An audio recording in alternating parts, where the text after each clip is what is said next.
in the pre-stack migration. We have 3 volumes acquired in different years, with different seismic crews.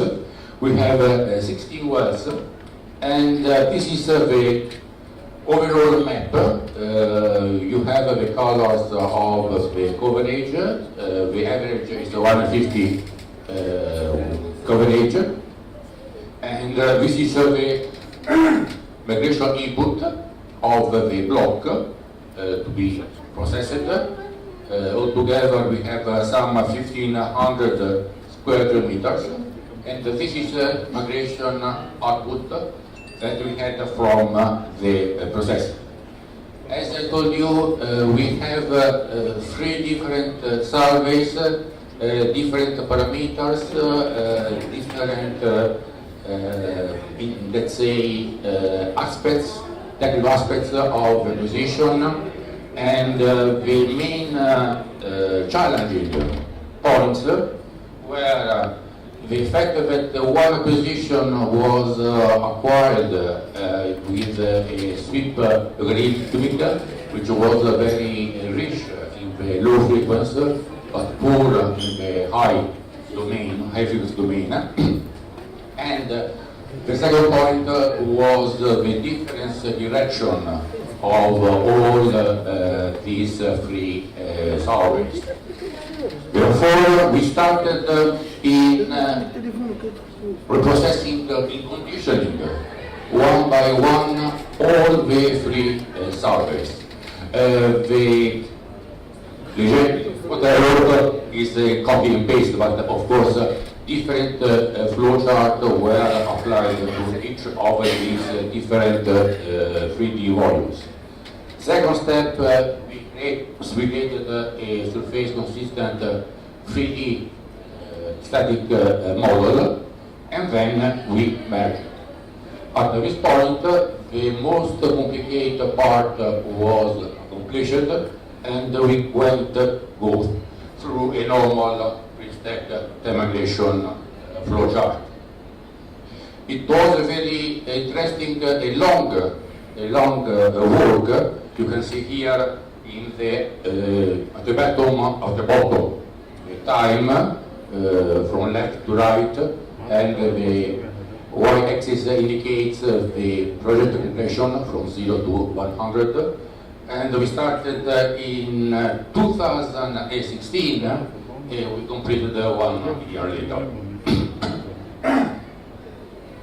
Now I show you the result. This is a composite line. It corresponds to the white line that you can see in the bottom right corner of this picture. What you see in background of this white line is the processed 3D volume. This is before processing, and this is after processing. Before, after, before, after.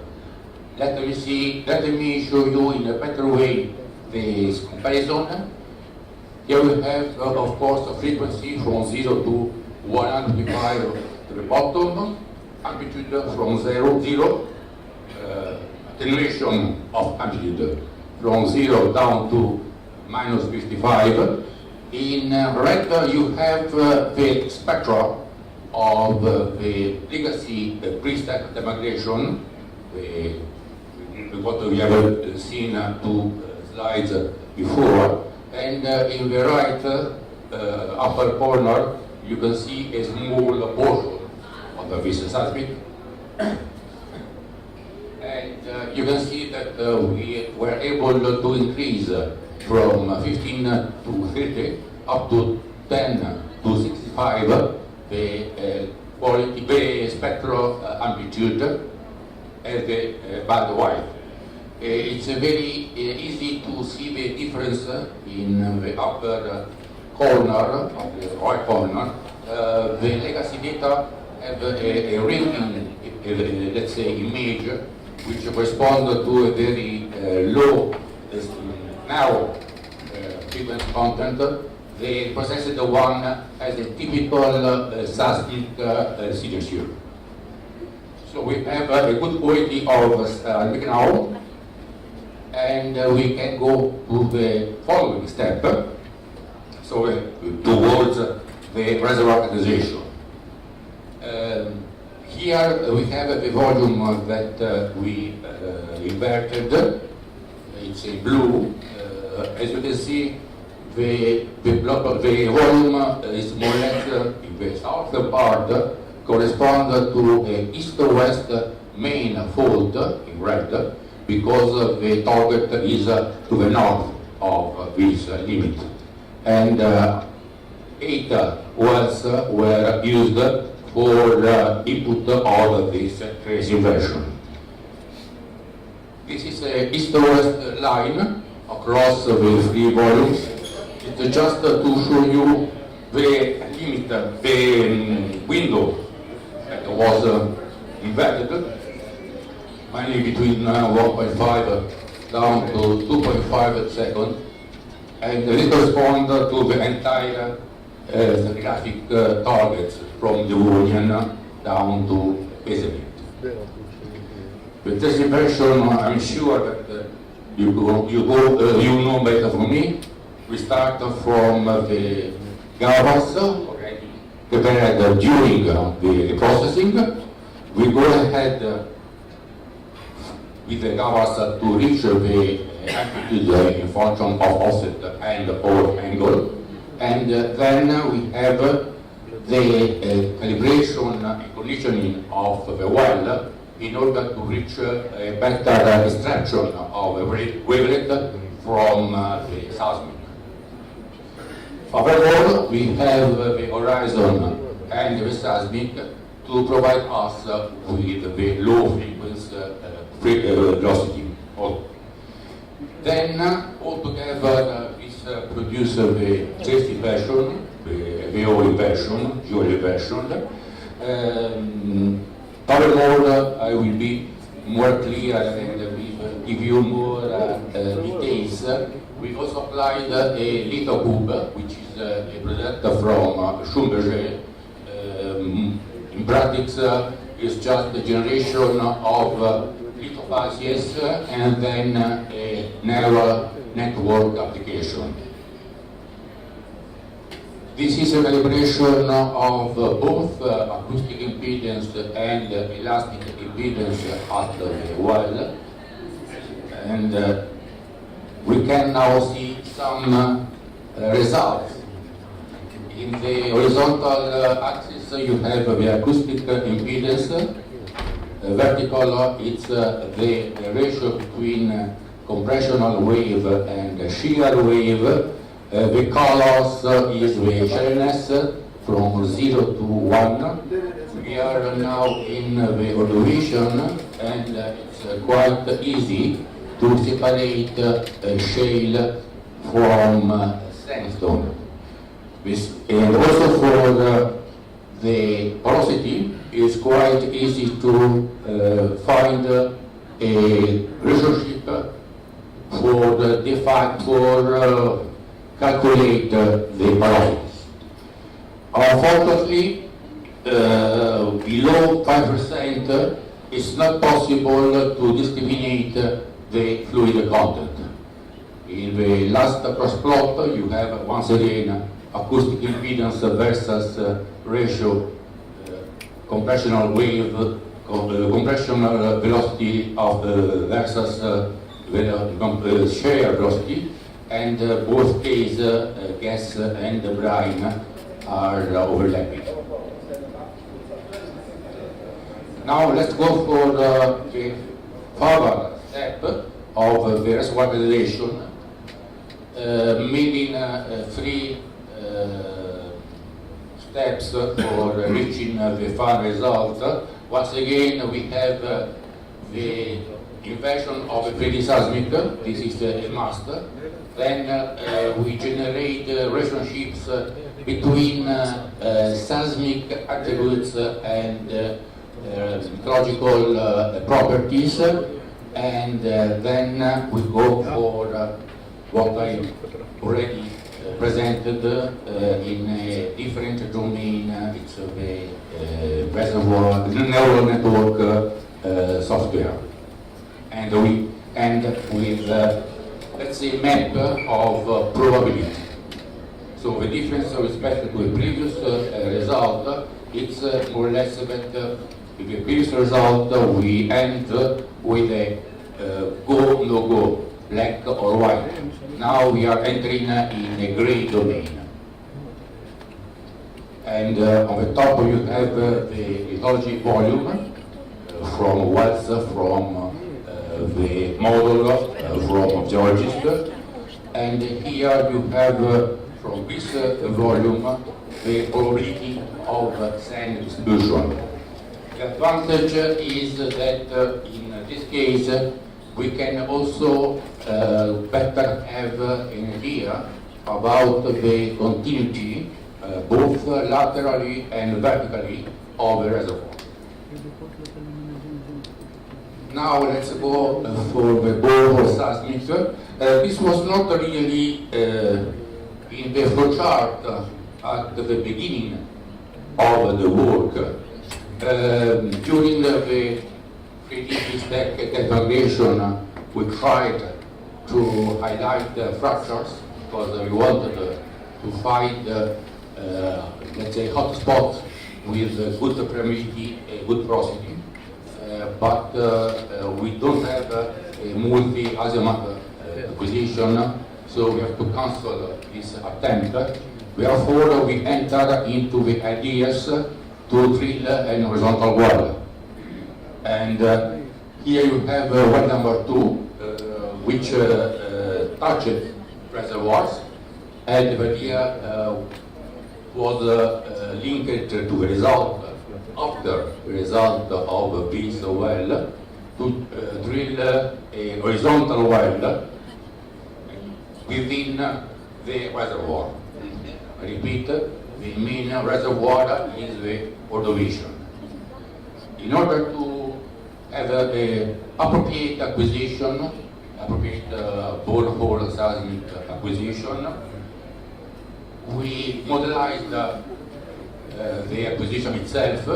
You can see here the subsurface with the velocity from seismic with the different layers.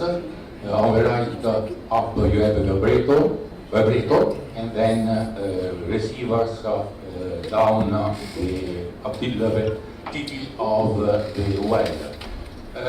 In this case, you can see that refraction, critical refraction, was expected for the first 1,000 meters.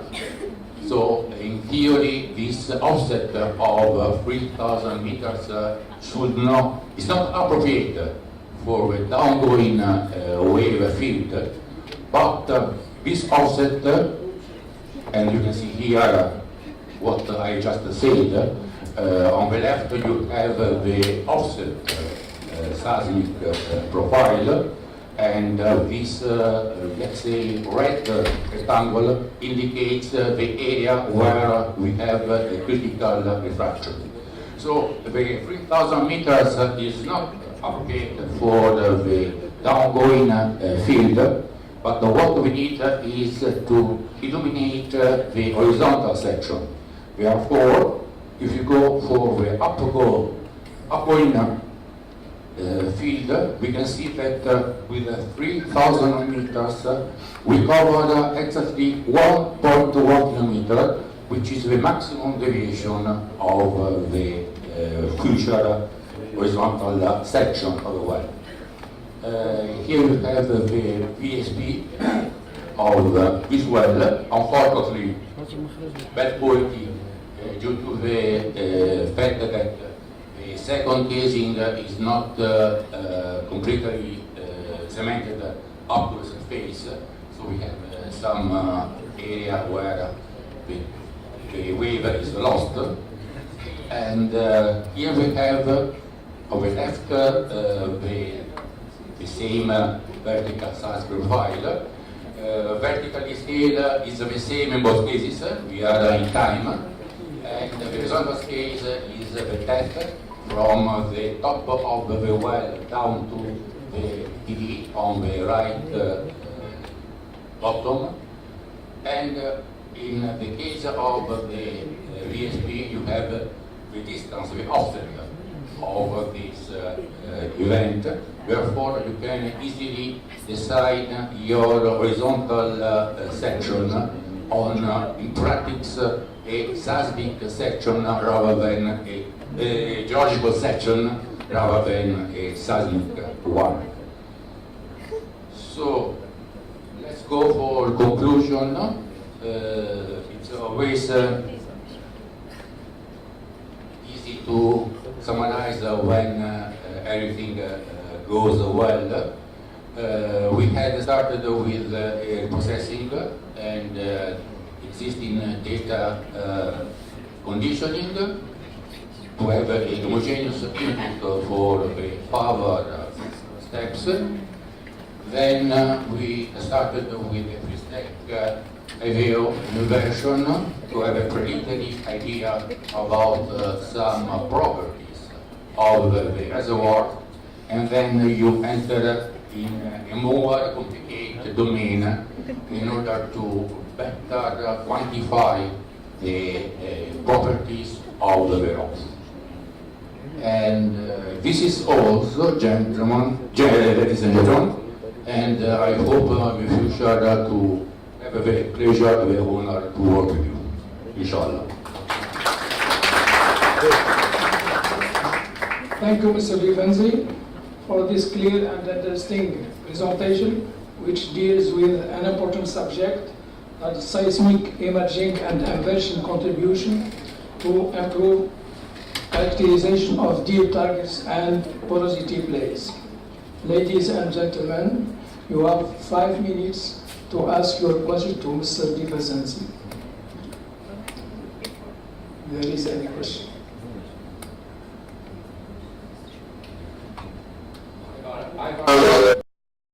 I was too much complicated or too much clear.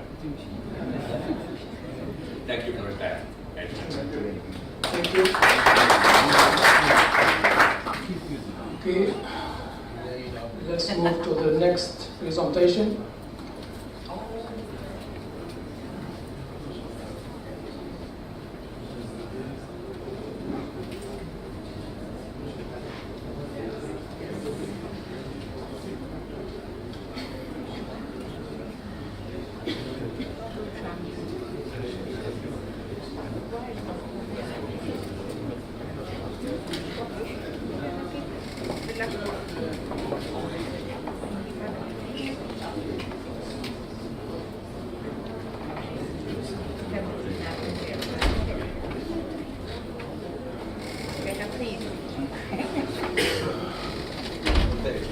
So the next presentation entitled 2D land seismic in complex geology, comparison of single sensor versus group of receivers in the sub-Andreas. This subject will be presented by Mr. Saib. Saib, I have no abstract to introduce you, so I ask you to introduce yourself.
Yes, with that.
Good afternoon, everyone.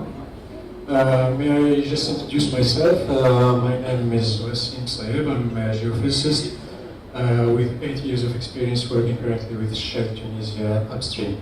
So today's topic is about land seismic in complex geology. What we are seeing here actually is a real picture taken from the field where it shows actually the current operation area. So we're looking from the south from the north toward the south. What we see here actually this is the foreland basin, and moving toward the west, we're getting more ridges. These are different mountains. In between the mountains, we see this is the valleys.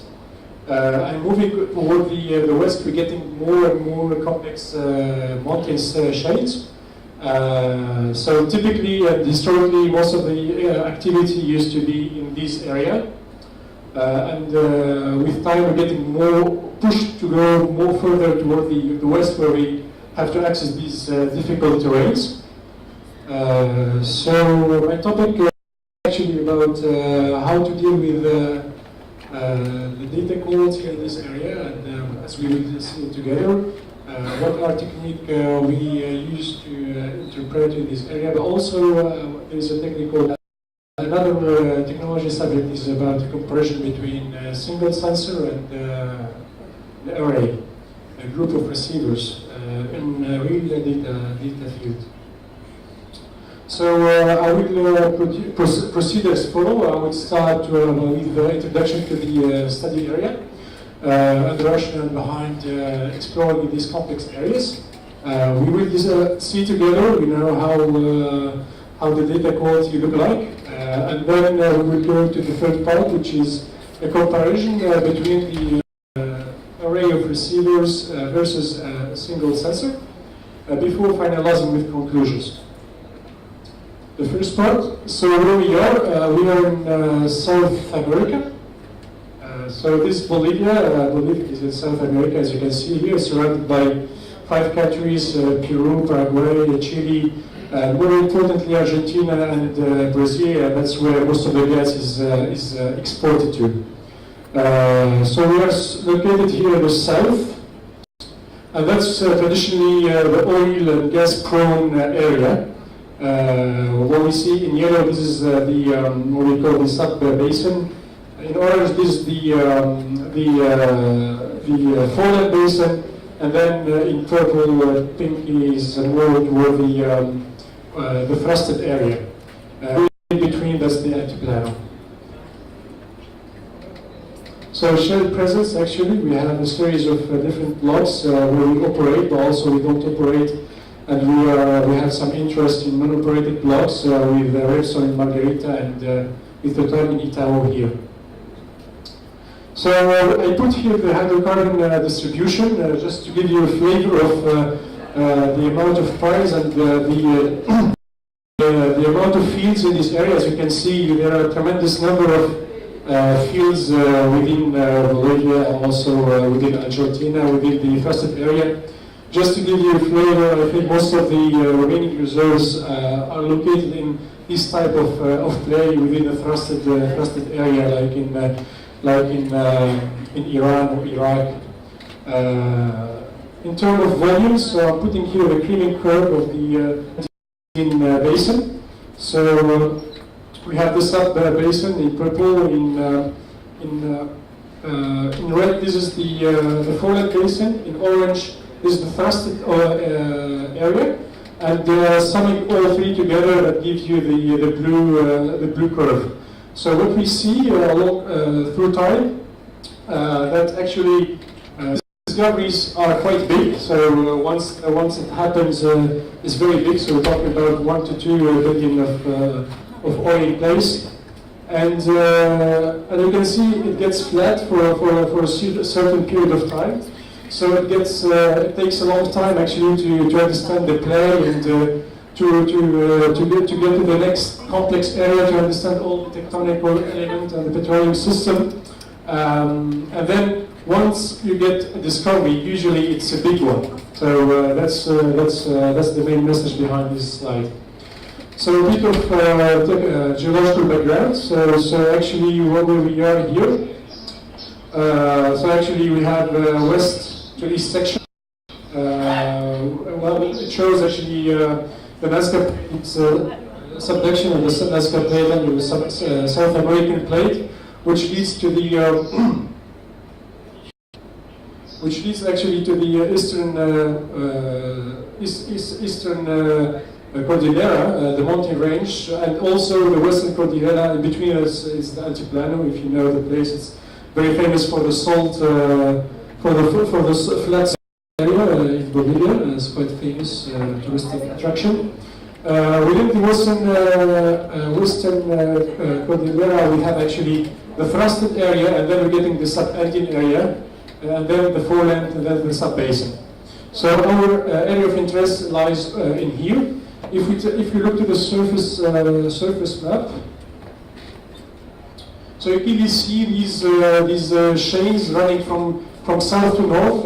It's the biggest mountain chain in the world, and it's running from south to north. That's why we see very nice elongated shapes. These are the different ranges. In terms of petroleum system, it's mainly the Devonian-Silurian system. So the seal we have the Los Monos. Usually it's an overpressed chain. We have the source is the Los Monos also, but also the Silurian Curicias. That's feeding into the reservoirs, which are mainly Juan Pampa as the primary target.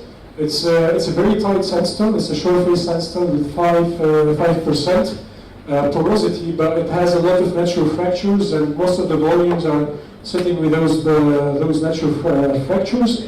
And there's probably a solution, frankly, but usually you get very highly productive wells with over 100 million scf, 100 million scf a day. So what play are we talking about? So again, this is from west to east, showing the foreland where everything is flat and nice, and then we're moving toward the west where we're getting into more complex areas. So you see already the structures, the first getting more abrupt, and actually what we see here, we tend to subdivide the type of first. The one when we see actually, oops. So what we see here actually, the wide ranges on the surface. This is the type 1, and the type 2 when the first is quite narrow on the surface, and there are two different structural. Usually, most of the upflow part of these structures have been tested, but the aim of our exploration target actually is to look at the footwall play, which lies between 5 to 6 kilometers, which is quite deep.